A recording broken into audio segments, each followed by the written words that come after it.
Is this pajama edition for you? Yeah. Nice. I'm into it. Yeah. We got like the 3 levels of preparedness. Who's the most prepared? You are, because you have socks on. I've got... Oh, yeah, but pajamas. Right. Right. I Okay. thought you'd like my socks today, Kelly. I do like those socks, Mint actually. green. I like the color, and I also like the sort of texture and design. They feel very, like... I'm ready to go. I'm ready to I go. got things happening right They now. feel very breathable. Yeah, exactly. Like you could absorb oxygen through your feet if need Like a be. frog. Well, I think... Frogs do that, eh? Yeah, that's what I've Well, heard. they're through their skin. They breathe I through their thought. skin. Yeah. Well, No, they- just their feet. Just Yeah, I was their like, feet. their feet? I mean, they have skin on their feet, so... Well, they have skin everywhere, technically. Yeah.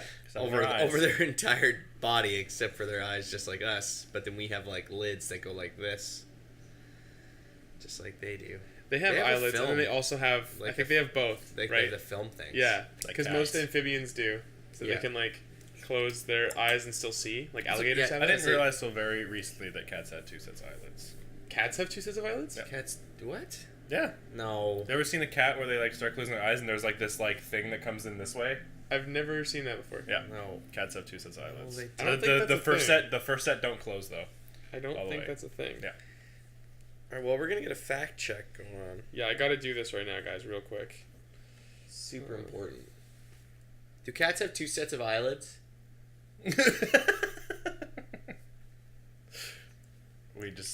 We're asking our Let us fact know checker. in the comments below. Wow, the inner eyelid of cats, more properly called the palpebra tertia, The but also known as the tertia. nictitating membrane, third eyelid, or haw, has been regarded by some as a biological curiosity, much like the human appendix or wisdom teeth. So yeah, There you go. they do have an inner eyelid. Cool. Wow, okay. Looks like I was the one who knew that. Nice. Cool. Something new More every day. you learn. Learn something. More you learn. What are you talking about today? Welcome Welcome to Geek Garden, by the way. welcome to us. On Geek Garden, where we talk about everything factual. My name's Brandon. Everything under the sun. Your I'm name. Shad. And I'm Kelly. And today, we're talking about Fortnite. Drugs. Oh. Oh. What? Oh. Nice. I like it. So, we've been playing a little bit of Fortnite. Yeah, well. I You played once. A little more so. I've played a couple times. And I even less so than some of our friends. Yeah, but right off the bat, I think we can all agree that we like the game. I like the Just game to a lot. make any criticisms we do have clear. I wanna Because hop it's on going to it be again. very criticism heavy. Yeah, Because I've got a lot of criticism for the game. yeah.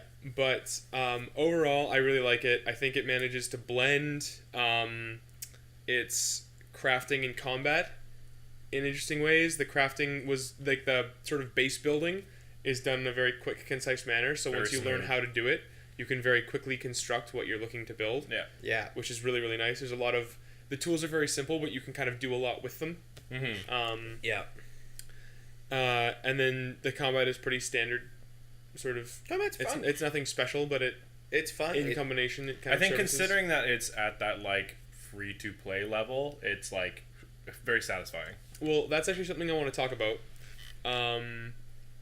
So that's a great starting point. We can kind of meander through. There's a lot of Segue. things to talk about with this. It's a great new adventure. But, Called Segue. called Segue. Gets you from topic to topic. I was talking about the street segue. Yeah, but I was like, I know. okay. It's what layman's terms. It's called wordplay. Yeah? Avant-garde, sir. Just like a blade with word written on it. Exactly. I knocked off the W. Now it's an erd play. What? It's a blade with word. Knocked off the W, which is the tip of the sword. Now it's just ORD on the edge of it. It's not just me, like that wasn't funny, right? Okay. But one of the things that was confusing for a lot of people with Fortnite was it is going to be a free-to-play game sometime in 2018. Mm-hmm. If you buy the game now, which we've all done, Mm-hmm. you're buying a founder's pack, which isn't uncommon for games like this, right? Mhm. It's sort of helping to promote the development and drumming up interest for the game and all that kind of stuff. And you're going to get some bonuses that you will have to pay in the form of microtransactions later if you buy a Founders Pack. But it's weird because purchasing a Founders Pack got you like a couple days of early access. Yeah. But it's 3 days, I think. It's early access for a game that's still in early access. Like it hasn't. Yeah. It's still. It in still its, hasn't even launched. Yeah, it It's hasn't launched in its free-to-play. free to play mode yet. It's still only accessible to people who Pay to, yeah. do the Founders Pack. Yeah. And you can download the game, but in order to actually access it, like you have the game client on your console or whatever, but in order to actually access it, you have to pay for one of these Founders Packs. How do we feel about that? I didn't. The thing is it wasn't advertised very well because I had no idea that it was eventually going to That's what I become was free gonna to say, play. yeah. So when I bought it as early access, I was like, well, I'm gonna spend $55 on it, but it's like I'm gonna get the game 5 days early, and it's gonna be fun to play, and it's gonna be a game that's gonna be $55. But I had no idea, and this is partially my fault as a consumer for not researching the things I'm supposed to buy, and this is recently what happened to me with the Switch is I bought it assuming that Super Nintendo games would be on it, and I was like, oh, there are none. Okay. Nope. Yeah. Fair enough. Fool me once, shame on you. Fool me twice, shame on me. So that's just like what happens. So I was a little perturbed about it, but I'm not like not gonna fucking cry. It's like it's annoying, but it hasn't ruined my enjoyment of the game. Yeah. It's just like, well, that's $50 I could have waited to spend. You know what I mean? Yeah, I kind of had a weird like up and down roller coaster ride with it, because I think much like Sean, I also didn't realize it was free to play, which I think from their point of view was like a very smart way to market it. Like they weren't hiding the fact, like a lot of interviews stuff like that, they were saying like, yeah, the game's going free to play, but they weren't like actively telling people that and like their marketing stuff like that. Like I thought it for most of the time that it was just a game. So I bought it and then found out it was free to play, and that kind of like annoyed me a little bit, and I was like, oh, so I didn't have to drop like the $40 I did to get the bonus pack off Jack. But then like I started playing it and it didn't feel like a free to play game, simply because like I don't find that they're trying to sell you things constantly inside the game, which is usually a poor thing about free to play game. That said, that might change, that'll probably change once it goes sort of live as a free to play game.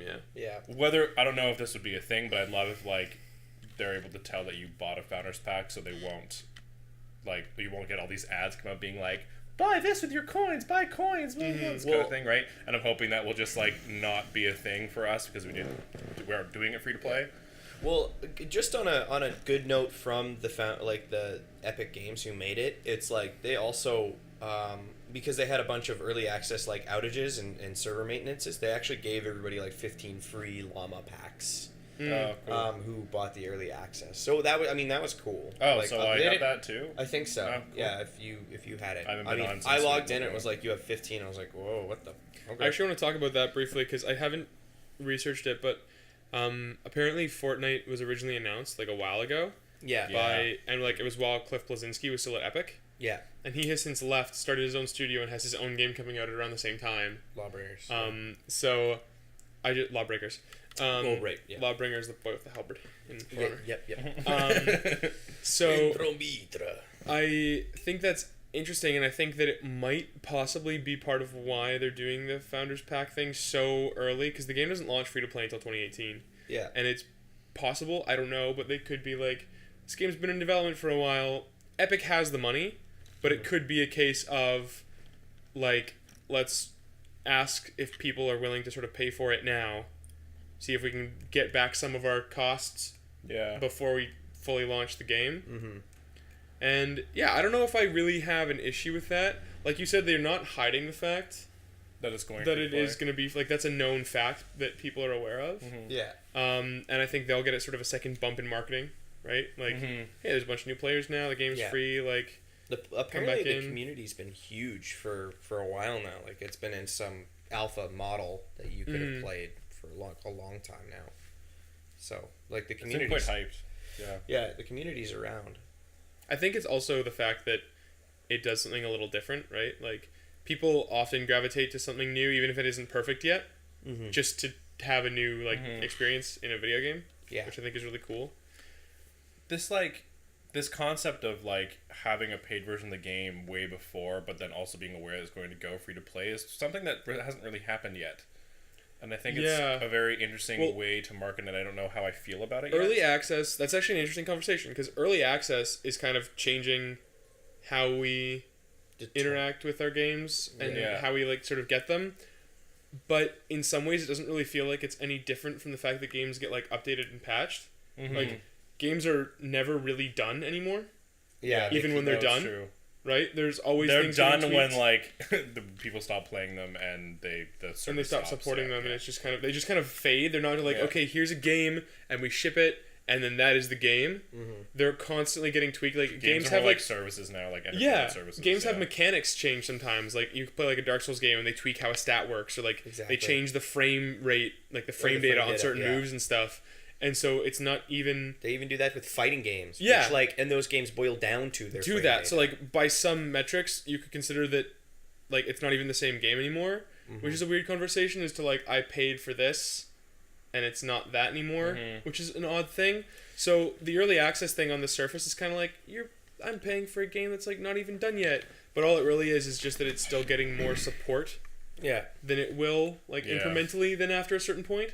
Because... I remember the first game I think I bought early access was Planetary Annihilation, which is a PC game, and it was the premise was cool. It's an RTS where you set up a little robot base on a planet, but you can like shoot to other planets and stuff. So it's like it's taking place on a solar system scale, and you get on this thing and you start building these automated machines that are just going to go here, build, and you just like click 1,000 dudes and you just like kind of leave this planet and go to your next one and click 1,000 dudes and put the point in their base, and you just kind of have these giant wars happen over the place. That's cool. It was really fun as like a base, but I played it a couple times. My computer just couldn't handle it back in the day.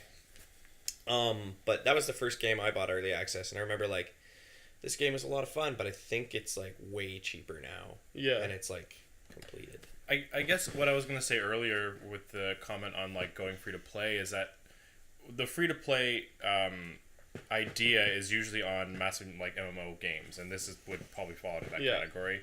It's basically just like you could play it solo, but it's meant to be a multiplayer co-op experience. Yeah. But usually when something goes free to play, it's either initially free to play, like the game is designed to be a free to play game, or it's been a game that like after they realize isn't doing very well, they then go free to play and just make a bunch of like in-game purchases. Something like Evolve or DC Universe Online. I think so. World of Warcraft eventually did it. They used to be a paid monthly thing, but now you can play up to like level 30 or something like that entirely free. Mm-hmm. It's just because that's just because that was like the very beginning of MMO games, right? With like monthly subscription MMO games, where they realized they couldn't keep. I mean, World of Warcraft kept up for years, but like eventually other games like couldn't keep up the financial stability to keep the service going. So they're like, all right, we're gonna go free to play or whatever. But I think this idea of already saying you're gonna go free to play beforehand is very interesting, and I think it gives a new twist on like why someone would purchase it early, or like why you'd be willing to buy it ahead of time. Like as far as we're concerned, we now have this game for an entire year before it actually goes live, which I think is a pretty big like selling point for wanting to buy it. It's a little bit. It's bragging rights, right? And it wasn't like the price of a full game either. Yeah, it was still a little cheaper. Yeah, like I almost prefer this because I remember like when I bought when DCUO came out. I bought it for the PlayStation 3. Yeah. I think when you bought it, because like on PC you could download the client for free and then pay monthly to play it. With PS3 you had to purchase the game, so I think they gave you like a year free or something like that, and then like after that you had to pay monthly on top of that to play it online. And I was like cool, let's do it, and I played it and it was a lot of fun, and then like I stopped playing it, and then when I came back it was like it's free to play, and I'm like, what? Are you serious? And I like paid the full like $70 for like the box game and everything. When in this case, like, I mean, it's ironic because I actually purchased it before knowing it was free to play, but I think I would have felt better about buying it now knowing that it's going free to play. Like they're intentionally being like, no, like you get it early and there's a bunch of shit you get now, but it will be going free to play, so eventually your other friends can come join you, but like if you want to play it now, like come buy it, play it. Yeah. The thing is, it's weird and interesting, and I think it's the first time we've seen that. And I don't Yeah. think it's going to be the last either. Yeah, no, I don't think so. Especially because I think so far Fortnite's doing well. Mhm. Like, even though people know that you can get it for free later, there are people buying it. Like, there are people who aren't. Like, there are definitely people who are like, I'm gonna wait because it's gonna be free. But the other thing though that I think is weird is not necessarily weird, but because the game has like a very like distinct leveling system and you get better gear and stuff as you go on, Yeah. there's sort of a potential for a bit of a MMO style fragmented player base. I don't know how that'll work if matchmaking will only search you for people within your level bracket or whatever. Mm, Because the head start people who have the founders packs I don't understand how the leveling system works in that on game. oh we're getting there, don't The worry. game is But the head start that people have who have the founders packs versus people who are going to end up playing it as a free to play game in a year. it's probably one of those games that most people are gonna get with other people. Like those solo queuers, they're gonna be able to find other solo queuers. Like, Yeah, that's true. I mean, like, we've kind of I've been playing in the first like 10 so missions. I've been able to find someone no problem, like within a minute. Yeah, the couple of times where I accidentally made it a public group and there were only 3 of us, and it started searching for a 4th person, there was a 4th person constantly kind of jumping in and out. And yeah, Cool. it didn't seem to be a problem at all. It's one of those games like people are gonna play it all the time. You know what I mean? Like, it's always gonna have its community is growing. So Like gamers like Jack Yeah, are gonna play it all the time with Yeah. random Yeah. people. that's true. So we should probably talk about how this game does progression It's awful. It's the worst. because I don't know if it's the worst. I mean, it's not the worst, but it's really It's tough certainly to get your head around. clunky. Anyway, there's a lot there. Yeah. The first thing I was gonna say. So I was just gonna say like Yep. so. The upgrade system basically consists of like a skill tree for yourself, like as a player, Yeah. and then like these different squads that you can put together of like people you save, like survivors, and like people you meet. Yeah. People you meet, but you actually just get them in packs, Yeah. and then Well, like your also equipment and meet them. everything, right? But the thing I was gonna point out was that in the tutorial level, when you're doing that, you physically have a squad that's like in the fort or whatever, which makes sense because they're kind of like ramping up to you playing with your friends and like being with other people, right? But I just find it so frustrating that later on when you're doing these squad upgrades, they're not actually physically there. They're just like Like passive you buffs put this and as stuff? your squad and they're on your team and they just give you a buff. And I don't know, that shit just like bugs me. Like, just say that it's a buff. Like, I don't care that Yeah. it's this as a face and as a character. Like, it just makes the process more complicated. Yeah. I just wanted to get that out of the way.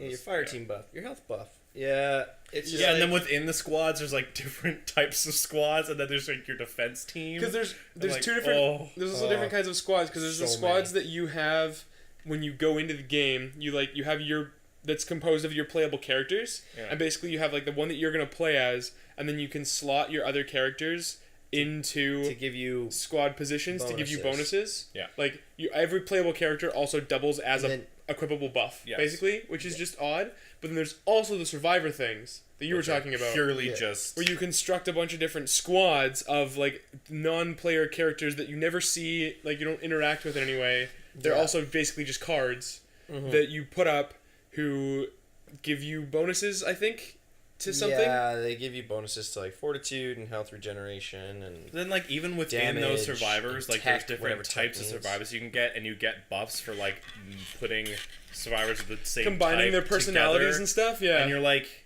why can't I just put them together and just get my buffs? Like, I don't want to waste my time. Well, also, trying to- why are they even there? Yeah. There's just too much. And then, like, I'm trying not to make it too confusing for the viewers if they haven't played Fortnite, but like, and then there's like 2 different types of currencies, which is okay, but there's basically like your But- level up currency and then like your actual cash, kind of, which are like, what are they called? Like V-Bucks? V-Bucks. No, There's actually those are, 3. Those are different. I'll explain the XP currency because there's actually several types of XP currency. Yeah. Heroes have their experience. Oh, and then there's that. And oh, I then forgot about weapons that. have their experience.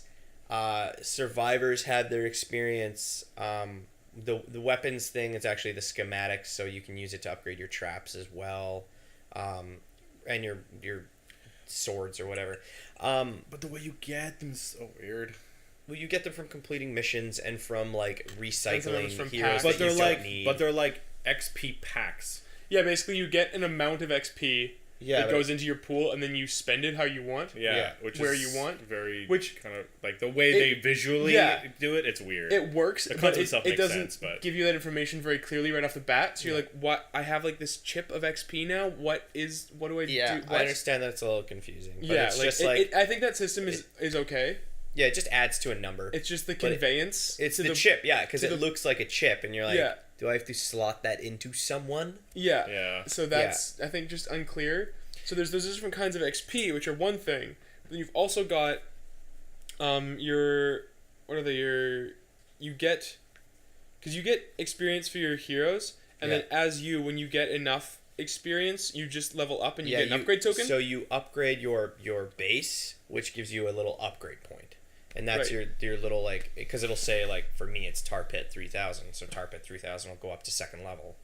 And that's, like, your commander rank. Yes. So you have your commander rank, and then all your individual player heroes that you play as, you level up with the currency that you are given.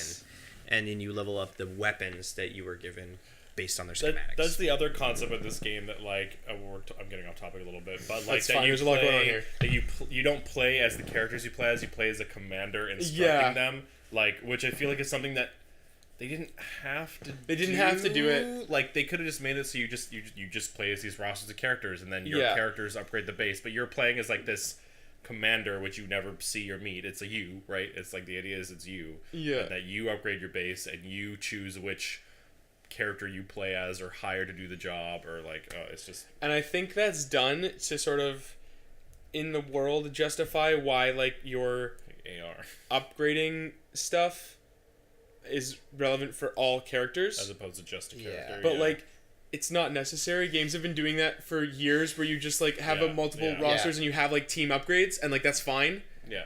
It just feels like a weird extra layer. Yeah. Well, it's just because this game is really trying to maintain its world at all times, and it makes its menus even more confusing. Its menu system, I actually really hate. Yeah, I think that makes just it want more to finish complicated in the the XP because we're not actually quite done. We're not There's done. the XP tokens, and then there's also research points. Yes, and then Which- there's research points. Research points, you just get a certain amount of them every hour. They just like accrue, but you Yeah. have to bank them. But you can only bank a certain amount, and you can only Yeah. store a certain amount before putting them in your bank before spending them. Yeah.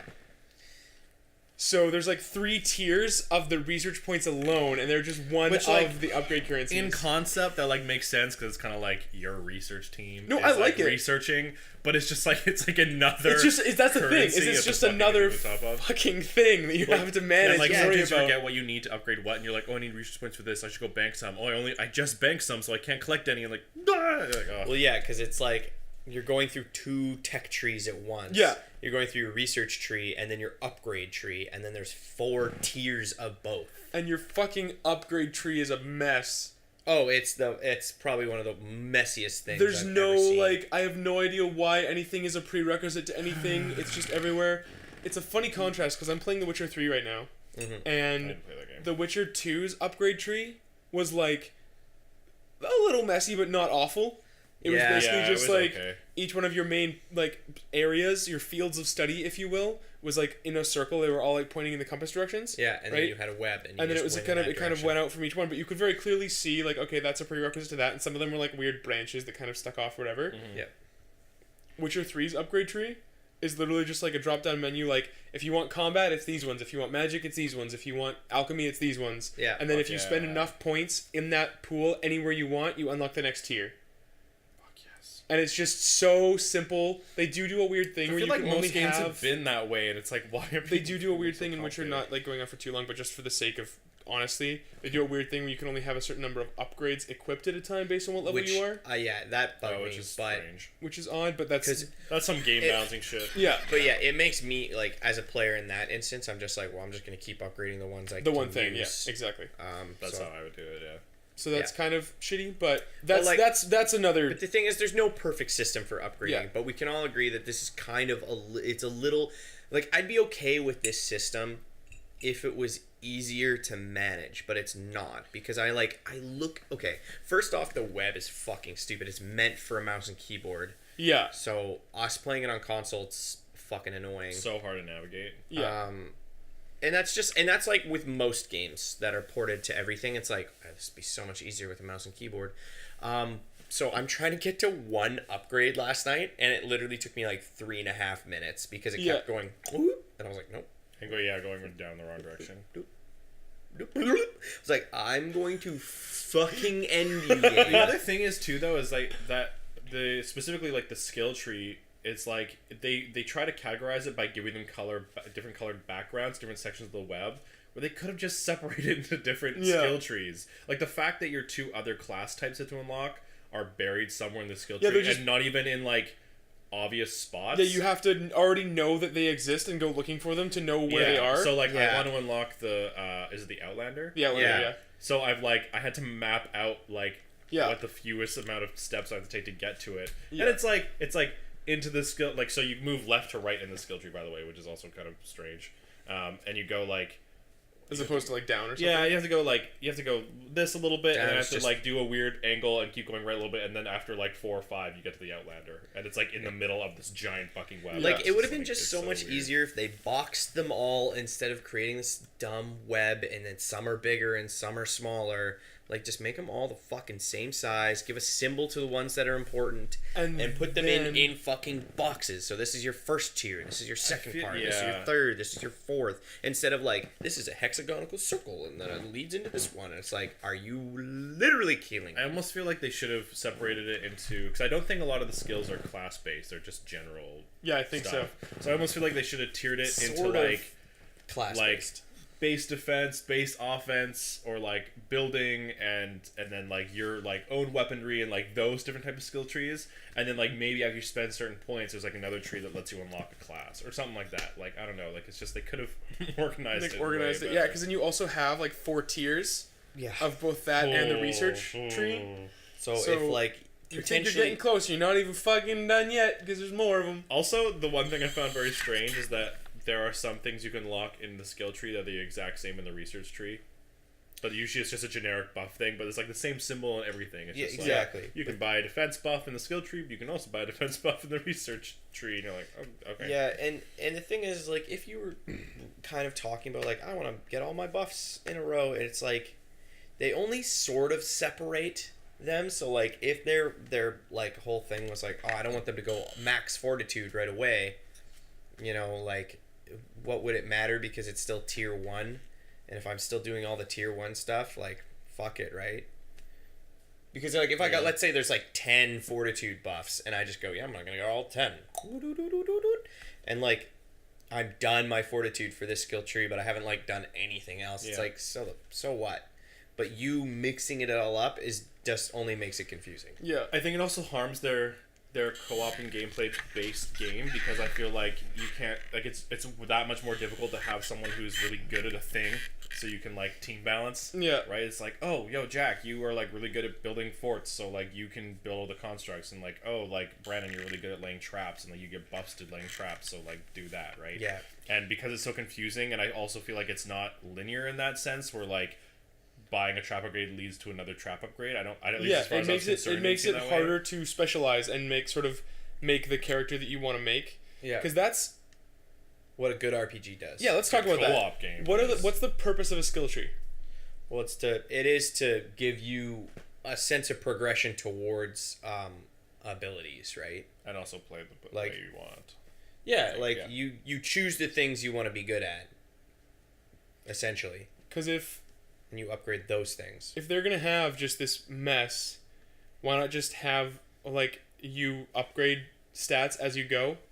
Like every time your offense, defense, and toughness or whatever, just get a little better. Mm-hmm. When you reach this level, you unlock this class. Yeah. Because if the skill tree doesn't give you really your own tools to upgrade in the way you want, why is it there? What's the point? Yeah. Yeah, why is it there? I think that's just there to give a sense of progression and like, I don't know, and just like let you become better as the game gets stronger. Yeah. Well, yeah, that's all. Is, that's all it is. I mean, I did play. That's a good segue, just like because I feel like we're almost done talking about the thing. Sure. But I was going to talk about the difficulty in the game because like good segue. Difficulty, you played the beginning. Is the difficulty of the game. As I played the beginning now, I played it for 7 hours, I think. And I've got more than enough tools to deal with the problems that I have in a way that I don't even need to really use the game's core mechanic of building. I need to set up, like, hardly a wall at all, and if I have anybody, like, at all, it's just like, alright, we go out there and kill them. So I spend, like, 10 minutes making this nice little fucking trap base, and then it never gets used because everyone's right in this enemy spawn just killing things. Yeah, I think that actually is...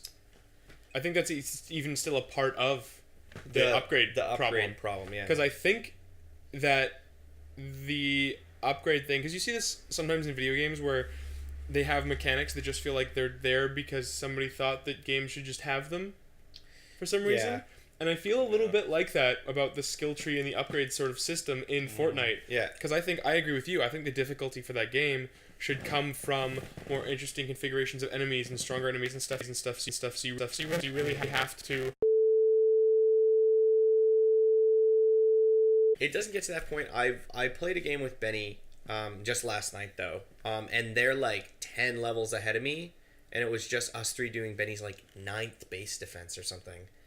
And only then did I feel like, hey, I feel like we're actually having to focus and make sure we're killing these things. And work together as a team and like hope that these traps do it. And that was while you were arguably underleveled. And that was, I was like 10 levels under and they were probably on par. So, but I, like, again, now it doesn't matter how underleveled I am because I have a gun that's purple and is like because that's another thing is that your friends who are a higher level can craft those weapons for you and give them to you. Yeah.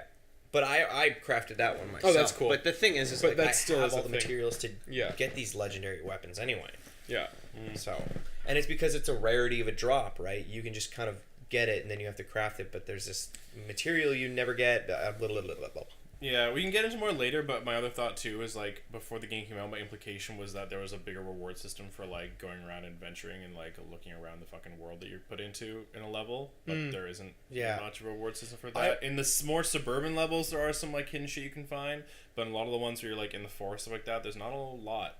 Yeah, like, you can get materials. Find some chests and get some extra materials. Yeah, but like a lot of, like you find like schematics or like things like that. You usually get stuff that maybe gets you a llama pack, and then from there it's like you're lucky to get something cool in a llama pack. Yeah, the whole crafting gun thing kind of like meh. You know what I mean? Like to me, it's nice. Like I get that it works better than if you just ran out of ammo and had nothing to help defend your base with. So like it's obviously about your preparedness. But I would almost like more for those levels to have to go and find guns and stuff, because the fact that you can just like craft these super weapons and then just like carve everybody up and then kind of go through these things blindfolded is like... It is a strange, like, repetitive style of gameplay where you're meant to go out and find all these crafting materials so you can build your fort, so you can build your weapons, all that kind of stuff before a match. But because your crafting materials cross over from literally any other time you've been looking for materials, sometimes I find myself going into a game being like, all right, should we just start? Because, like, we don't really need to adventure around and find stuff, but, like, at least from my implication before the game came out and the way they implied the gameplay was, like, during the day, you go and get materials to build more for your fort, and then at night, these things come out, you shoot them, and then you do that over and over again. I do think it would be kind of actually neat if you weren't in control of when they attack. Yeah. Of, like, you knew when it was coming, but, like... I agree. If you want to scavenge for materials, go, because, like, you can just go through a map and get 999 of everything. Yeah, and then go and build a super base and then not even use it. Yeah. Because you found a legendary schematic. Yeah. It's like that kind of stuff. Yeah. And also, again, I'm like going all over the things I'm thinking of. There's so much stuff. But, and I also heard this from somewhere else. I was reading a review about it. But a lot of people were super disappointed that, like, basically every level is just one round. Like, you literally go into the level, you get your materials if you need to, you press X on the thing to start the mission, you shoot the guys, and, like, it's done. And you win. When, like, again, my thought before the game came out was that it was going to be, like, this round system where it's, like, again, like, at night, these things come out, and then, like, you defeat them, and then the sun comes back up, and then you have, like, a allotted amount of time to go get some more materials, and reinforce your base, and then do it again. Yeah. Yeah, it doesn't do that. At least not yet. I would like a mode that does that though. Yeah. That's like it's It's more like Horde, right? Defend your base. You get 500 materials dropped at the beginning. Build what you can with 500 each. Defend the first wave. You get another 250. Okay, do it again. Do it again. Do it again. Do it again. And then you just like keep doing it until you like, oh, we're gonna throw some traps your way now. So you have to make do with what you have, or you can like save your materials to now build traps. To build more later or whatever. Right, and like that would be fun. But like, speaking there's to what you were saying too, sort of combining those ideas, I would like the idea that you can build structures and traps, but you can't necessarily build your own weapons on the fly. So you have to like scavenge for those. Yeah. And that could play into this idea of this horde mode, right? Like, you've got, say, game time 20 minutes, and like your gun looks like it's in a bad way. Try to find a new one in that time limit, and like it would generate some more in between rounds or whatever, so you can like go back and like find, like you can reliably find them because you don't want to get like fucked. Yeah. But I think that would be a bit more of an interesting gameplay loop. Yeah. Because when you can just go around and like if in the middle of a fight you're like, oh, my gun's in a bad way, give me 30 seconds to just make a new gun. Yeah. In the middle of combat. I almost wish that like guns and weapons or guns and ammo were way more scarce. As a thing, really. They have to find ammo, and then I almost wish that like, so when you play the game, you get a pickaxe. It's just like it never breaks. You use it to like to break items to get crafting material, all this kind of stuff. I almost wish that like that was your melee weapon, and then like you could interchange that with like the swords or anything like that. And it's like the pickaxe obviously does more damage on getting material, but does less melee damage on the zombie things. But then like a sword would be the other way around, where it does more damage, but it's like takes longer to break things down, and like the melee weapon just never breaks. Like it's like your weapon, and then like you have to go find guns and ammo because they're scarce, but they're way easier to fight off the zombies with. I kind of like that idea. I would like the idea that guns are hard to find, ammo is easy to find, so like you're always gonna reliably have enough bullets to shoot. Okay. Because like if you can't find a gun, then your gun's useless anyway, right? But if you have a gun but no bullets, it's like, why the fuck do I keep finding guns? You know what I mean? Yeah, like there's nothing more frustrating than running out of ammo. Exactly. So and that's like with every game. Like most multiplayer games now give you just infinite ammo because that's not part of the core gameplay. Like they don't want you to be like managing your ammo inventory. Yeah, but I think there's at least I think there's like kind of a happy middle there to make it balanced so that you know you get to a point where it's like, oh, okay, you have a lot of ammo, so you're gonna sit on top of the fort and you're gonna shoot. Well, while two of us are gonna sit down. The other thing though is that the game does a good job of having different kinds of ammunition for different guns. Yes, so it could even be like your small caliber or middle caliber bullets are pretty easy to find. Yeah. But for one of your crazier guns and rocket launchers and like all that shit, it's a lot rarer. Yeah. And I think that would help with that because you don't want to be that guy who's like, all right, I have no bullets at all. Yeah. Right. Like at least have your pistol reliably ready to go. Yeah, that's true. Yeah. But I think I was gonna add on top of that idea that like with that you then have a better skill tree, which then lets you like if you want to focus on guns, you can focus on like you get an ammo bonus or like you have a stronger chance of like finding. Yeah, so a good chance of finding better guns or better ammo. Or you can focus on the melee and like you have it so like you can get a buff so that even if you use a sword, like it will do just as much damage to like break barriers and get like materials or something like that, right? Something like that, yeah. And there's gonna be people that are gonna be like, well, those exist, but it's like, yeah, they exist, but you have to fucking like grind for 30 hours. Like I like Benny and Jack who are now like far higher in level than I. It's still based on their schematics and based on the weapons that they find, less on the class they choose to play with and like. Like how they upgrade those things, you know what I mean? Like they play very little into how good you are at a specific thing. Yeah. Than it is just like what weapon you're using. Yeah. Like that's going to be more about your damage than anything else, which is lame. Yeah, I think if the weapon system and the upgrade system were a little bit pared back, and it relied a little more on those class abilities and on your ability to like engage. Yeah. With the game, well, because I think the core idea of the mechanics is fun. I love the it's mechanics. Just like the engagement and the sort of lack of challenge and variety can make it feel monotonous and make it like feel almost like what you're doing doesn't matter. Yeah, it's just like oftentimes I've been in a base defense where somebody started it and I'm still scavenging materials and I'm like whatever. I can already tell, like I've only played it the one time, though it was like we were sitting down for a while and playing it. I can already tell that, like, I don't know how much longer I'm going to play it. Like, I played it, and I had a lot of fun, and I think and from the amount of levels that I did, the game didn't give me enough variety to like keep me interested. I think I'll get my interest will peak again when the difficulty gets a little harder, and then like every time I get a schematic of like a new weapon, I'm like, oh, that's cool, and like that will kind of grab my interest, and then I'll try to get the materials to like build that weapon. But like beyond that, I don't know what's gonna hold me in this game. But the thing is, like, in order to get to the harder difficulty, I think Benny and Jack both played it for like 30, 40 hours No, I apiece, know. you know what I mean? Exactly. And like that's when I was like, wow, this is a fun wave. And we did 5 waves, and then that was it. But I was like, okay, I wish this game got that difficult after like 30 minutes. Yeah. You know what I mean? Like, because they don't, like, it's no more complicated than your average tower defense.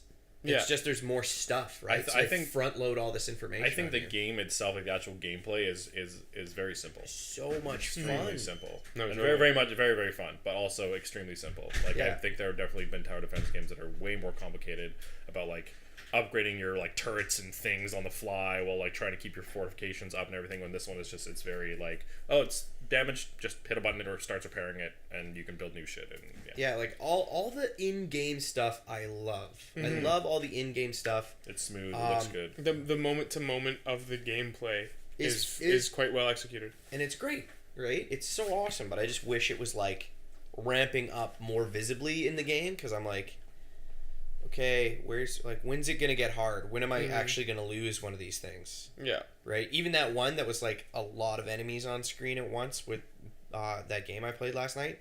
Even then, we didn't even come close to losing. Yeah. Once. Mm-hmm. Yeah. Because we had like, when it eventually got hairy, I was like, oh, I'm just gonna whip out my rocket launcher now because I have one. Yeah. You know what I mean? And so I was just like, boom. Yeah. Boom. And then I was like, okay, I'm out of my rocket launcher.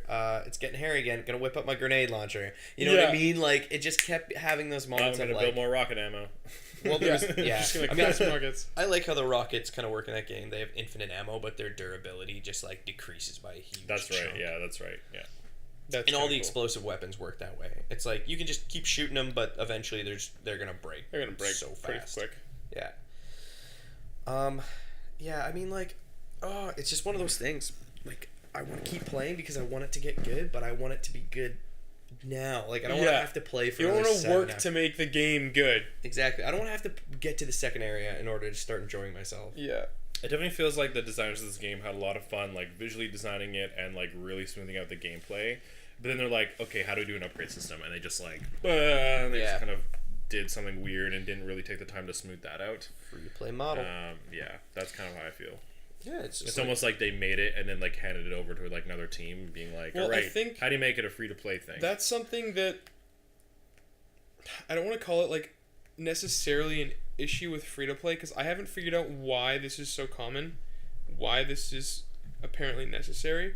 But when you look at free to play games, like you said, like that's a very common thing, that they overload a lot of like skill trees and upgrade stuff that goes on in the background. Yeah. And I don't know if it's to engage longevity or if it's to test your patience, encourage you to like buy things. I feel like it's a combination of having an extreme amount of variety, because it's free to play. They basically want to be like, there's something here for you, there's something here for you, so they have more of a player base.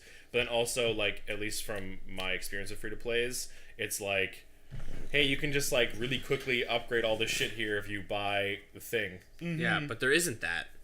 I mean, like, I think you can get an upgrade point in a pack, but it's like, yeah, that doesn't really make sense for this game. It doesn't, one. But for other like MMOs I played, that's usually a thing where it's like, because isn't it like in DCU you can basically pay to be level 50? I think so. Like that? Yeah, that's most right? MMOs. Yeah. It's insane. DCUO. You do that in World of Warcraft too. You can pay to just have a level 80 character. Yeah. Because there's a subclass you can't be until level 80, so yeah. The Death Knight. Yeah. Well, games like that are also in a weird place because like they've been out for so long, and like a lot of people have already played it and gotten to level 80 on their own, possibly with multiple characters. Yeah. So they're like, I just want a level 80 of this class. I'm pretty sure most subscribers to this kind of games, they they're allowed to do it for free. They don't have to pay it if they're like a regular subscriber. Yeah. It's like if you're a regular subscriber and you've already created a character level 80, you can Yeah, I think if you already have a level 80 character, you can just make one. I think that's the thing. but the flip side of that is that you get a new friend into the game. You're like, hey, come play with me. It's like, I can't. I'm level 1, right? So you can. They've never played before, but they can jump to 80 for that purpose. Yeah, exactly. And that makes sense, but. Yeah, I feel like this game should lean more on its mission design and its ability to get these schematics as you level up, right? And like get cooler traps and cooler like building materials as you level up. Yeah. As opposed to this weird skill tree. Yeah. I don't feel. It doesn't feel like it's a part of the same game almost. Yeah. The core gameplay loop and then this skill tree don't feel like they mesh. It's like we go into a level and I have a lot of fun, and then the level ends and I'm like, fuck, now I gotta deal with all the menus and like make sure I'm keeping myself like up at a certain level of power to keep going. But also like that interface is super weird. Like I never knew that my power was the one on the top left, and then we have the group power, and then it's like, and then my base has a power, and then the missions have a power recommended level, and you're like, what am I looking at? There's a lot of this symbol and a number beside it, and I'm like, huh? Yeah, the game will like spend all its time like, you can press this button to jump, and it's like, okay, I could have figured that out. Tell me what all your fucking symbols mean. Yeah. And that's just a gripe I have in video games in general. Yeah. Is like there's a certain level of video game literacy. The majority of people, the first thing they fucking do is just like press all the buttons and figure out what they do. Yeah. And you can always go back to like a menu and be like, what's my button layout in case I need to know that. Yeah. Tell me what all of your individual symbols that have never been in any game ever mean. Yeah. So that I know what they mean, so I can communicate with you. Yeah. Most games, I'll be like, all right, give me your currency symbol and your XP symbol, because that's usually what like a lot of games have, and you can usually figure that out pretty quickly, because it's like you go to a store and it's like everything has that value with the symbol. Just like, okay, that's currency. And then you go into your like skill level tree thing. Like, and you need to spend these, and I'm like, okay, that's my upgrade thing. Anything beyond that, it's like, no, you have to fucking explain it to me, because I don't know what that means, right? Yeah. Whether it's like magic points or like whatever. Like yeah, because like the development team, you've been working on this shit for fucking years. So when you see a triangle with a circle under it and a line through them inside of a crosshair, you all know what the fuck that means. I don't fucking know what that means. It's important to keep showing up, but I don't fucking know what it is. Yeah. Yeah. They should almost put legends in the menus. Yeah. No. Well, that's like it should be that's button one thing. legend and then icon legend. It's one thing that I will actually say good on you for honor. Yeah. Because when you're looking at your moveset, they have like all these symbols, and you hold a button, you're like, okay, so that can knock them down. So they don't explain it on every move. They're like, this can knock down an enemy, but it has the symbol. So then eventually you get that literacy where the game can communicate with you very quickly. Yeah. Yeah. Because like, this is unblockable and can knock them down. This can stun them. This can push them, like all this stuff. That's a very fighting and you game. just know that. Yeah. Yeah. It's a very fighting game thing. Yeah, and it's really, But it's not really even a well lot of fighting executed. games do that. Not a lot, but I have seen it in fighting games before. I think Yeah. Mortal Kombat does it, I think. I don't think so. I haven't played the newest couple, so I can't comment. Well, maybe. Yeah, I don't know about like Mortal Kombat X or anything, but I know that No. Injustice doesn't, and if Injustice doesn't, Mortal Kombat probably doesn't, because that would be something that NetherRealm would probably just do as part of their philosophy. Is it in Soul Calibur? Maybe it's Soul Calibur. That would have been that's the next fighting game I played the most of. So maybe Probably Soul Soul Calibur. Calibur. Yeah. But regardless, that's something that is well executed because It is great. they let you as the player know, because that's the purpose of those symbols, is to quickly communicate something to the player. Exactly. But if you don't, if you don't teach the player what your language is, Yeah. you can't communicate that. So when you have this big skill tree that's just a whole bunch of fucking symbols that you don't know what any of them mean, Yeah. you're like, okay, there's upgrades, I guess, that do things, I hope. Yeah. I don't know. Like, you know what I wish almost happened with Fortnite is it was more of a Minecraft-esque world. Like, you had your little Storm Shield base, bloop, and then you had to like go off into the town and literally walk that way, and then just like do outside of your Storm Shield, and then like that would be a great sense of progression when eventually your fucking shield got to that town. You're like, oh shit, I've expanded a lot, and you look back and your base is just. You can like go huge within that giant storm shield without having to worry about getting attacked and shit. Like, yeah, and then you go outside of that and you worry about getting attacked at night. But during day it's fine. Yeah. And that had the day-night cycle, and so you had to like go out in day and like get the things, and then at night, your storm shield might be breached or something, so you have to like prepare. And there, you just always kind of build it so after every sort of expansion of the shield, Yeah. the better things are always going to be the farther out. So even if you go out at day, if you really want to push it and get the cool shit that you can like tell is out there somehow, there's like an abandoned town or like something that you can clearly see is there that you want to get the resources from. Yeah. It's going to take you until night to get there and back. Exactly. And you know that. So you build a little fort, and you're like, I'm gonna outpost here. Yeah, you build a little away base. Yeah, exactly. Away base So, alpha. like, to survive. And then you tag it on your night, whole map. and then you keep going, and the next day after you've held out through the night, and you keep going, and you take your little outpost, and you're like, okay, I've stocked some bullets here because I know. I've stocked some other stuff here because like da da da da da. So then I put a couple guns that I found because like I don't know when I'm gonna get enough stuff to like craft one. Like that kind of stuff would be great. So you make little stockpiles. Oh, I put my rocket launcher here just because fuck, I want to. If I ever have to come here, it's a rocket launcher. I don't have room in my inventory, so I'll leave it here. Right, Yeah. and then so you and all your friends, like maybe you have a group base, because that would be a lot of fun too. Is if you and a collective amount of people also had a base that only you could all go into if you were all there. Yeah, and it was like that save state world. Yeah. So you're like, okay, so I remember that Kelly put a fucking machine gun over here. Which they got like partway there because you can give permissions on your personal home base to other players. And like, and that's fun Which too. is cool. Yeah. But like, then there comes to the point where I'm like, I just go in there and I build a bunch of shit, and I'm like, what am I doing anymore? You added so much shit to my base, like you and Jack.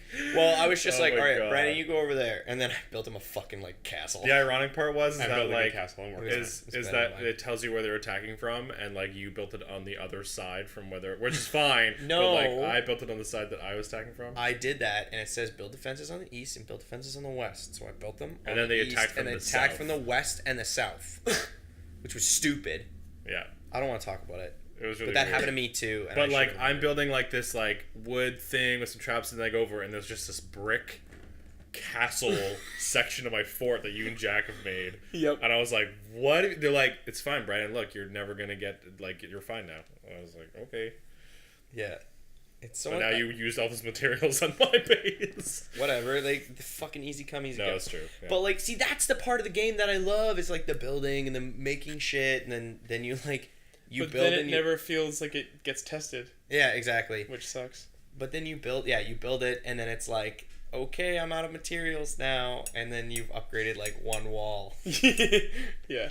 And what was the skill that Jack had? Like, how did he get it? But it was a skill that you could like go to a wall already built and upgrade the material that was used. Yeah, to it's build in it. it's in the constructor one that like Okay. isn't the constructor. Jack has like one. ability. Yeah, no, I know. where, He like, turned you can half of upgrade my the- castle into like actual stone. It's Yeah, amazing. so like you were building everything in brick, but then he was Yeah. turning it to stone or whatever. because that's like the way you should do it. That's like Yeah, the so you don't best have to part of fucking tear down and build everything again. it. Yeah. Well, because it's basically within the same thing. Like there's wood, stone, and metal, and then there's like an upgrade path for each of them. Yeah, so metal. So brick, Oh, I brick, see. brick is stone, but it gets upgraded to stronger stone. That's what I thought. I didn't think that was a stone material, so yeah, that makes sense. Yeah. Yeah. And then metal is metal. But anyway, it's a lot of fun.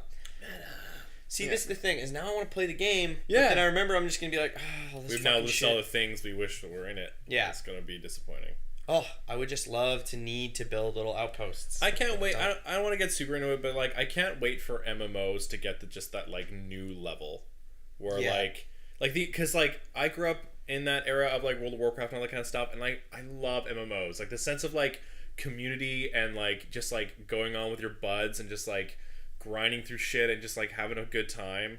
But like people like you who like don't like the turn-based style combat in a lot of like at least action MMOs stuff like that, and then like there are games like DCUO where they've tried to put in that action sense, but they can only get it so far because there's Well, yeah, there's my issues problem with like multiplayer. My like, problem with multiplayer stuff. DCU is other stuff. I actually enjoy the combat a fair bit. Yeah, but even the combat itself is like it still gets repetitive in that it game, does. right? I liked Neverwinter. Neverwinter was a lot of fun, Because, but it was like- the same kind of thing, right? Like, But it's like we never got tested in Neverwinter. When you Yeah. have 4 people going through the like recommended level thing, it's like, okay, and we destroy it, no problem. I also found that game had a little bit of the free to play vibe to it. Like, there's a lot of like, you can't get this cool armor without I didn't buying really- it, I didn't and, care. The only thing that ever bugs me about games like that is the fucking inventory space. Yeah. Like That's why I bought a backpack. Yeah, for I that just game. want more fucking space Yeah. to carry shit. But I like, and as much as I like dig on Destiny all the time, Mail. as much as I dig on Destiny all the time, I think they're definitely help kind of like pushing that boundary of like what an MMO is. I like Destiny. Because if you take away the MMO concept of Destiny, it feels like a third person or first person shooter. It's first person shooter action. Yeah, the shooting's apparently very good. Yeah, so it's like it's very great. cool to see It MMOs that that's all you do. have like MMOs usually have like this kind of like when you say something is an MMO, and especially a free to play MMO, you're automatically like, okay, like I already know what the game is gonna be like. I know what the fucking skill tree and all this extra shit that I don't care about is gonna be like. But I can't wait for games to go beyond that and just be an action game that's also a massive multiplayer online game. Yeah, and I think another step in that direction is Anthem, which I'm hoping will be. Well, my problem with like as much as I love the reveal trailer of Anthem, I have a fear that Anthem is gonna be stricken with my biggest grief from Destiny, and that its bosses aren't engaging to fight. They are just really, really tough. Like they just cause you get a lot of shooting is involved. Just bullet sponges? I think Anthem is gonna approach the game design the same way Destiny, but in the opposite sense. So like Destiny was like it's like a first person shooter, but then they're like, okay, we're gonna make it so like there's like a main world lobby area with just like puts you with random people, and then like you can try and like Destiny did that too. No, he's talking about about Destiny. Destiny. Oh, okay. And then you try, and then you can like pair up with your friends, and then if you're not on the same server, like you get jumped into their server, whatever. When Anthem is gonna be a world and like be a like this amazingly designed game, and then you can bring people into your world, or you can decide to jump into a server with some other people already. I don't know. That's just like the thing I got, just because they didn't really imply there was a bunch of players everywhere. That there'd be like, well, there's you can more join like as a co-op kind of a thing. But that's exactly what Destiny did. In what way? Destiny, you didn't join a world with random people. Only if you were like doing missions, like quote unquote, like free, like. So Destiny had two ways to explore the map. One was just like by actually going on a mission, which is like you had an objective and had a story congruence, and then the other one was you could just explore the world and you could drop in, you just do bounties, quote unquote. Yeah. And then you could like there would be upwards of like 5 people in one map at one time, and then they would all fuck off, and then you would go and you would fight a public event where there'd be 12 of you, but you would only need 2. Yeah, no, I know. Yeah, well, that's what I'm saying. Where they're similar, but I feel like, in my opinion, like Destiny was trying to be like, how can we make this work? So like, if you can be in this space with like a bunch of random dudes. When I feel like Anthem is doing it the other way, where it's like, let's build this cool game, and then like, oh, and then we're gonna insert this co-op mechanic that can also be a online multiplayer game. That's kind of how I felt playing Destiny. That it was like you could do almost every mission by yourself. Okay. Yeah. Okay. I don't know. Just like that's it. But like fun. Well, yeah. I mean, there were certain missions that were fun because it kind of felt like Halo 2.0, but like not in a good sense. But when I played Destiny, though, they felt more like levels as opposed to a world. That's what I'm saying. Yeah, no, I understand. Right, like that, you go into these small like open pieces of land, and then you go into a mission area, and then it asks you like, okay, that's what you want a more open world feel. Well, yeah, it's just like it's just a game, and then you can decide like from what I got from Anthem, there's either you're out in the world or you're in like this like shelter or whatever this city is that you're from. Yeah, and it's like those are your only 2 segmented areas. And then it's like when you go into the world, you can choose to either go by yourself or enter into a server or just do like a straight like 2 or 3 player co-op with people, and and no one else is in there but you. Yeah, you can do that with Destiny. You can do that with Destiny, but I'm just like that concept comes up more often because you're in the lobby, or you're in like the open area outside the lobby, or you're going into a mission area. Okay, that's exactly what Destiny does. That's what I'm saying. I just said Destiny does that. When I'm saying that Anthem won't be like that. Okay. I'm really confused because then you go on to describe Anthem, and I'm like, yeah, Destiny also does that, though. No, but Destiny has all these tiny areas that are like every time you enter or exit them. Yeah, no, so you're just talking about an open world. You just want an open world. That's well, it's just like explorable. the game. Like when you enter or exit the game, you can do that, but it doesn't come up every single time you do a mission or every single time you like.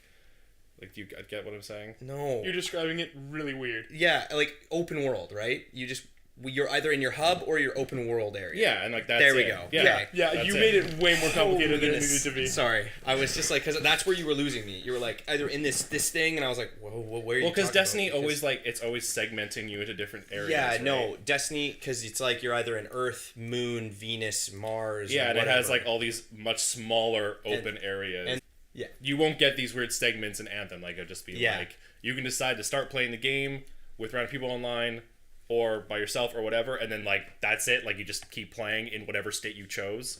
When Destiny, it's like you go into the one open area map, and it's like, okay, what do you want to do? And then you go into a mission, and it's like, okay, do you want to keep playing by yourself, or do you want to queue up with people? Like it just keeps asking you to do that. Well, Destiny, you kind of carry your people through, but You I can. understand. Yes, I understand. yes. Right? Because if you solo queue, you just kind of like then have to solo queue into a new mission. It's approached more like a MMO in that sense, where Yeah. like you go into queues for Instances. instances, exactly. and then you're like, when you MMO. complete a mission, it doesn't just like, all right, rip you out and drop you in Yeah, when again. Anthem is designed more like just like a third-person action game, and then they've kind of like snuck in these like multi MMO style, like being able to play with a bunch of people or random people, or being able to co-op with a friend or whatever. I hope that it's more like that. Yeah. But I don't know, but I think that's what I would like. But we'll see if that's what it ends up being. But We'll see. basically, that whole discussion, my whole point was that I can't wait for MMOs to get to that point where Yeah. MMOs don't have that automatic feel, and like, Yeah. because I feel like there's a lot of time where I'm like, Kelly, this new MMO, I will play it, and you're like, I don't know, like, I'm probably gonna get bored of it, and I'm Yeah. like, no. Yeah, all you do is you press hit a bunch. Like, or in the worst case scenario, you press hit once and just wait for Yeah. the numbers to go down until the thing's which dead. is like what World of Warcraft's like, and like since I've gotten a PC, I want to download Star Wars Old Republic again, and that's like that as Yeah. well.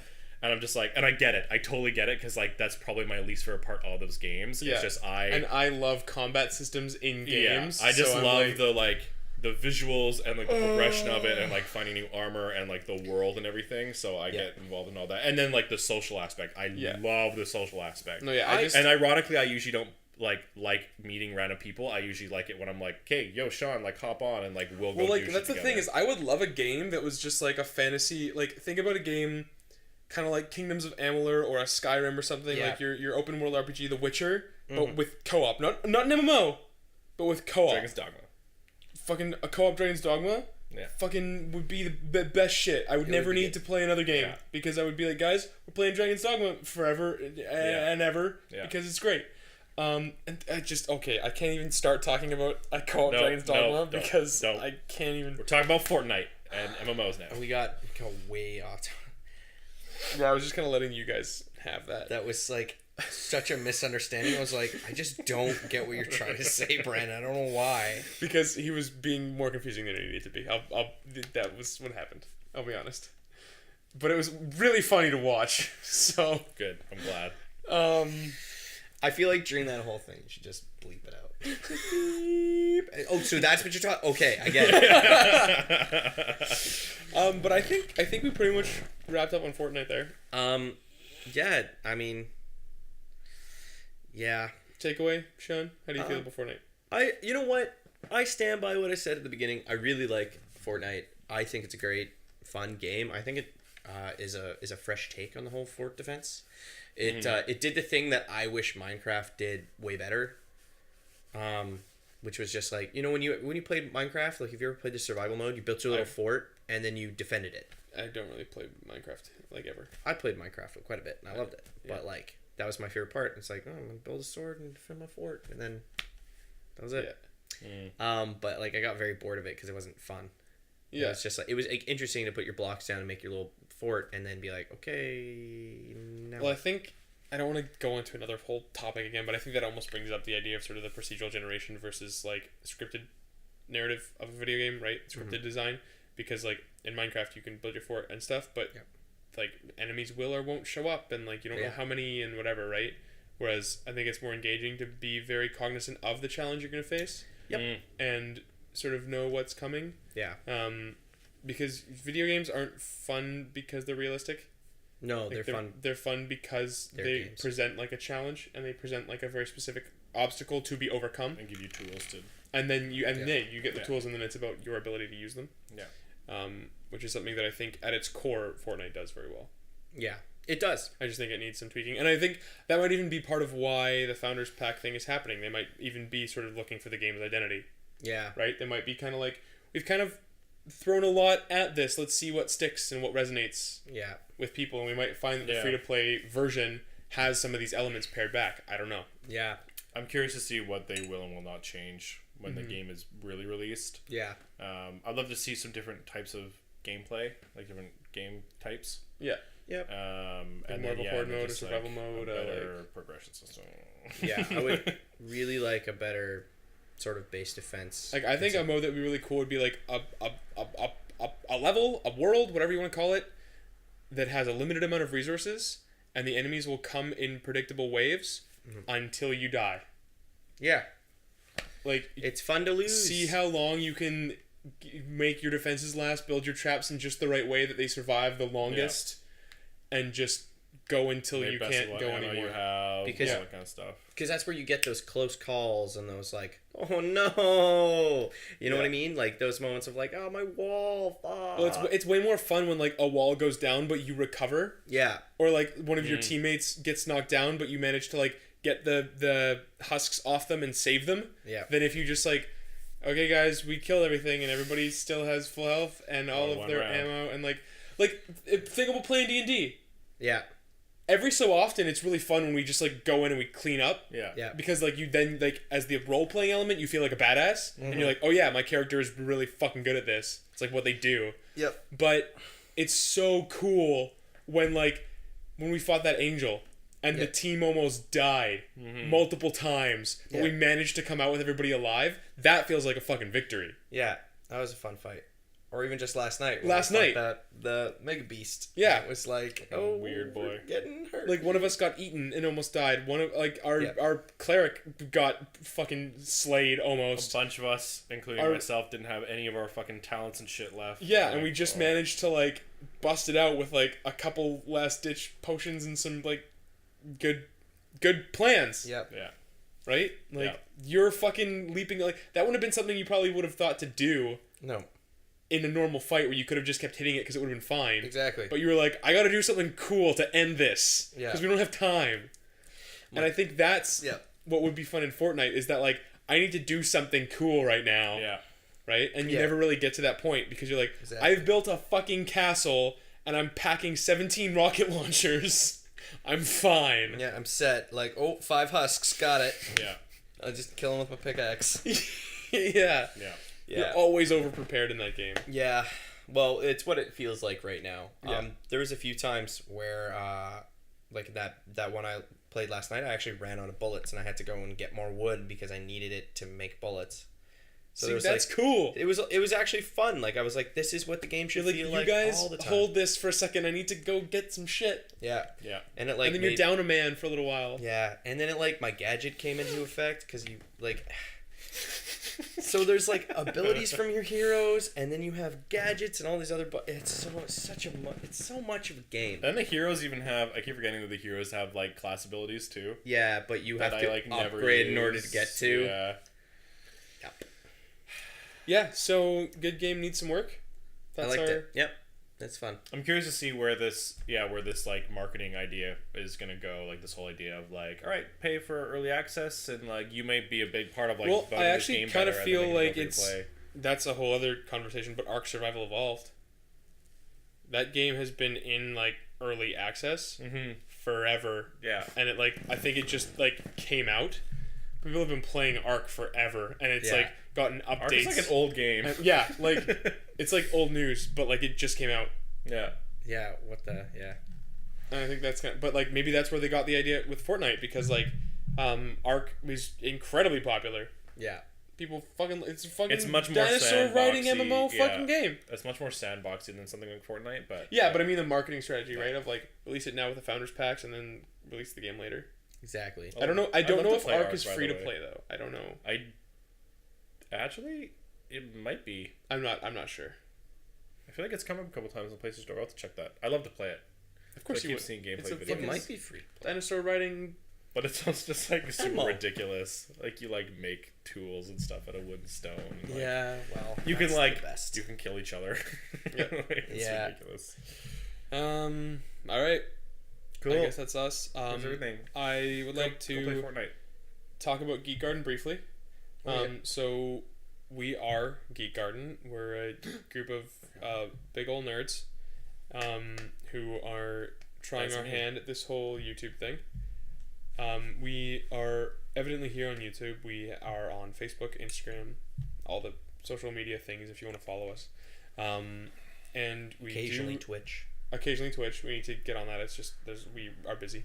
And we do have a Patreon, which obviously there's no expectation that you use it, but if you do end up finding us and thinking that we're fun and you want to see us make more videos, Patreon would be the place where you could help us out, and like $1 a month or whatever is more than we are getting now. I think our goal currently on Patreon, I think the last goal I put was we were looking at getting some better lighting equipment. which would be Yeah. really To nice, do yeah. some should better be good. videos. But honestly, like any money we get will help us have more time to do more content. Yeah. That's the biggest thing, yeah. Yeah, I think that's the number then- one problem we're having right now, anyways. Yeah, I think the good next goal, if I may, Yep. No. of course. is like we do 4 videos per month usually. Yeah. Once a week. Yeah. Yeah, exactly. I think like if we get a certain goal, maybe we should agree to do another video a month.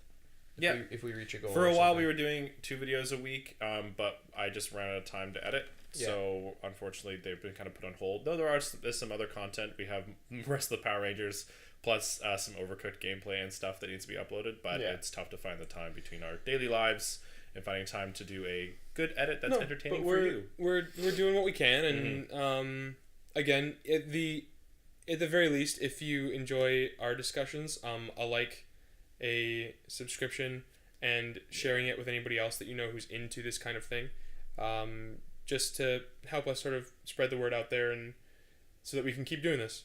But thanks so much for hanging out. Thanks, guys. Thanks, gardeners. Peace See you next out. time.